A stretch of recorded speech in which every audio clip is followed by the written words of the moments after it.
Assalamualaikum halo sob, bertemu lagi dengan channel PBP Movies. Saya akan menceritakan ringkasan film secara point by point. Sebelum itu, jangan lupa untuk subscribe ya, supaya channel ini bisa berkembang dan bisa memberikan pencerahan untuk Anda pecinta film. Vikram Vedha, sebuah film aksi thriller yang diperankan oleh Saif Ali Khan sebagai Vikram dan Hrithik Roshan sebagai Vedha. Film ini adalah pembuatan ulang dari film Tamil berjudul sama, yang diperankan oleh R. Madhavan dan Vijay Sethupathi. Cerita dimulai dari penggerebekan para pengedar narkoba yang dipimpin oleh Vikram. Dari sekian banyak penjahat, satu diketahui tidak memegang senjata. Akhirnya Vikram membuat TKP dan keterangan palsu. Vikram mendapat teguran dari atasan karena aksinya yang sering membunuh penjahat tanpa menangkapnya terlebih dahulu. Namun, Abbas membelanya. Vikram dan Abbas adalah dua sahabat di kepolisian yang selalu melakukan aksi bersama. Vikram mendapatkan info keberadaan Vedha. Polisi senior memerintahkan Vikram dan pasukannya menangkap Vedha. Persiapan dilakukan. Pasukan dikerahkan.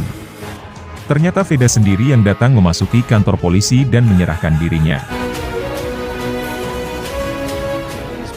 Vedha diinterogasi, namun ia tidak berbicara sepatah kata pun.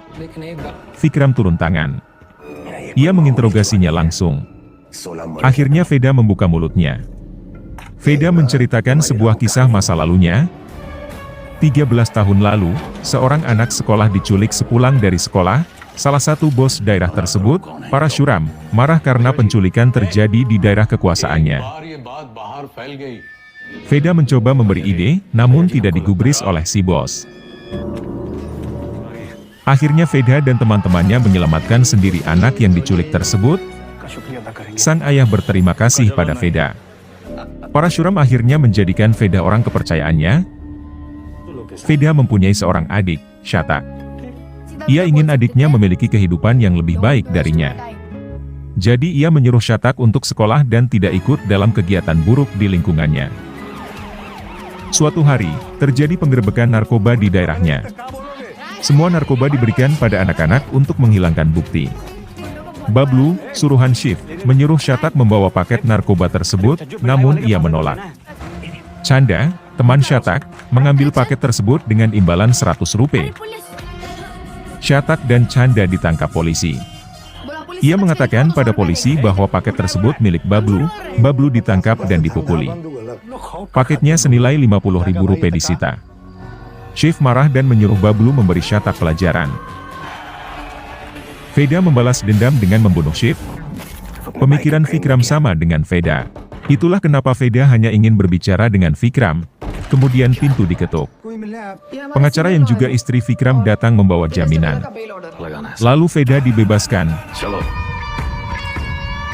Vikram dan sang istri pun bertengkar. Untuk menghilangkan kekesalannya, Vikram melakukan aktivitas rumah. Tiba-tiba ia mengingat sesuatu. Ternyata pria yang ia tembak saat penggerebekan adalah Shatak, adik Vedha. Tujuan Vedha menyerahkan diri adalah untuk membalas dendam pada Abbas yang memberi informasi awal. Vikram pun berusaha mencari Abbas untuk menyelamatkannya. Namun sayang, Abbas ditemukan tewas. Pria, istri Vikram, membela Vedha. Vikram yakin bahwa Vedha membunuh Abbas. Namun, komisaris membantahnya karena tidak ada bukti. Vikram menyadap ponsel pria untuk mencari petunjuk keberadaan Vedha. Pria pergi ke suatu tempat dan diikuti oleh Vikram dan tim. Vikram menemukan tempat persembunyian Vedha. Ia berada di sebuah perkampungan kumuh, mengetahui dirinya terancam, Vedha pun melarikan diri. Namun, Vikram berhasil menemukan Vedha. Terjadi perkelahian di antara keduanya. Vikram hendak menembak Vedha. Namun, penduduk setempat datang. Vikram pun terpaksa menangkap Vedha. Vikram membawa Vedha ke suatu tempat.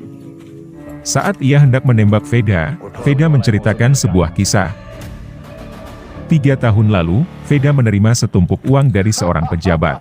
Di tengah perjalanan, beberapa komplotan mencoba membunuhnya dan mengambil uang tersebut. Namun, Vedha menghajar semua preman tersebut. Shatak datang menyelamatkan Vedha. Shatak mencoba meminta pinjaman uang pada Veda untuk usaha legalnya. Veda menyetujui memberi pinjaman usaha. Parashuram pun memberi tambahan modal usaha untuk Shatak. Uang yang diberikan Parashuram hilang. Veda dituntut untuk bertanggung jawab dan harus mengembalikan uang tersebut. Ternyata Chandalah yang mengambil uang tersebut.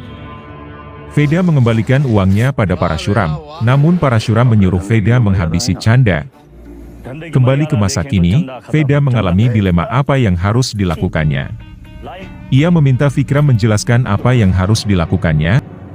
Saat Vikram menjelaskan bahwa Shatak tidak bersalah, ia pun menyadari bahwa dirinya salah membunuh Shatak. Veda mencekik Vikram. Ia menjelaskan bahwa ia pun melakukan hal yang sama seperti yang diucapkan Vikram. Veda tidak membunuh Abbas. Ia menyuruh Vikram melakukan investigasi sebelum menyalahkannya dalam kematian Abbas. Vikram mulai menyelidiki alasan kematian Abbas dan motif kematian Shatak. Ia yakin bahwa keduanya ada hubungannya. Vikram mencari informan Abbas yang menjadi penyebab ia melakukan penggerebekan waktu itu, yaitu Pappu. Saat sampai di daerah Pappu, Vikram menemukan Pappu terbunuh. Vikram mendapatkan benang kusut dengan kematian Pappu. Ia pun meminta bantuan pria. Satu petunjuk ditemukan. Vikram pergi ke rumah makan. Veda meneleponnya. Mereka saling bertukar informasi. Vikram mengatakan bahwa dalam kematian Shatak adalah Bablu. Veda pun membunuh Bablu. Namun, misteri tentang kematian Abbas masih belum terpecahkan. Siapakah yang membunuh Abbas? Kenapa Abbas dibunuh? Apa yang sebenarnya terjadi? Saksikan selengkapnya di bioskop kesayangan Anda. Jangan lupa subscribe channel ini, untuk ringkasan film lainnya, yang tentunya lebih seru lagi. Sampai jumpa.